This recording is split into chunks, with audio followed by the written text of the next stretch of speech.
Christchurch's housing boom has meant property prices have risen dramatically since the earthquakes. Now the Christchurch City Council's property values are reflecting the market.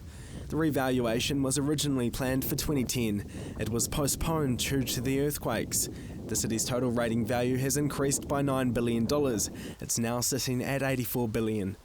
Most residential property values have increased since 2007. Almost 80% have experienced a rise of 10% or more. This is the result of strong demand for housing, fueled by the influx of rebuild workers into the city and the relocation of 7,000 red zone properties. Residential properties in the northwestern suburbs of Christchurch have increased by up to 30% in value. In the eastern suburbs, property prices have risen as well, but only up to 15%. New values show the average house value in Christchurch is sitting at $455,000. With a 6.5% rates increase, this means that house will pay $2,076 in rates. That's about an extra $150 a year. If you've got, for example, a unit in, say, Hornby that had an old value of, say, $200,000, that could well have gone to $300,000, $350,000, which is a big percentage increase in value, whereas the higher priced properties haven't gone up by that degree. The Council's Finance Committee Chairman, Raf Manji, says the creation of the residential red zone and extensive demolitions in the central city has helped to push down the overall value of these areas.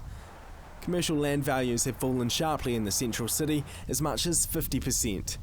When the quake hit, the CBD was cordoned off, so businesses had to keep moving. So there was almost this grocery grab that happened out in the suburbs that businesses had to relocate to find new premises. In the outer suburbs, commercial values have since increased by more than 40%. Commercial properties in the CBD have been changing hands at a faster pace than normal in most other cities.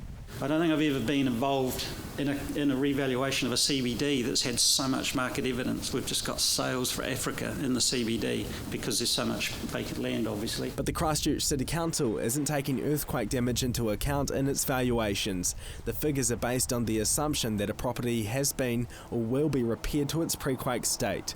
The Christchurch City Council says it isn't practical to physically inspect all 165,000 properties. Rates won't rise to reflect the new housing valuations until July, but the Tenants Protection Association says the 6.5% rates increase is likely to be passed on to tenants, along with a little bit extra. Some landlords and property managers that like the opportunity to increase rents, and some property managers are seen to be encouraging landlords to ask more for their properties than what a landlord possibly would. So it's got a lot of ramifications for people that are already borderline. Accommodation supplement is at the maximum. Letters will be sent to homeowners on Wednesday, and the full rates changes will be detailed on the council's website. Marcus Gibbs, CTV News.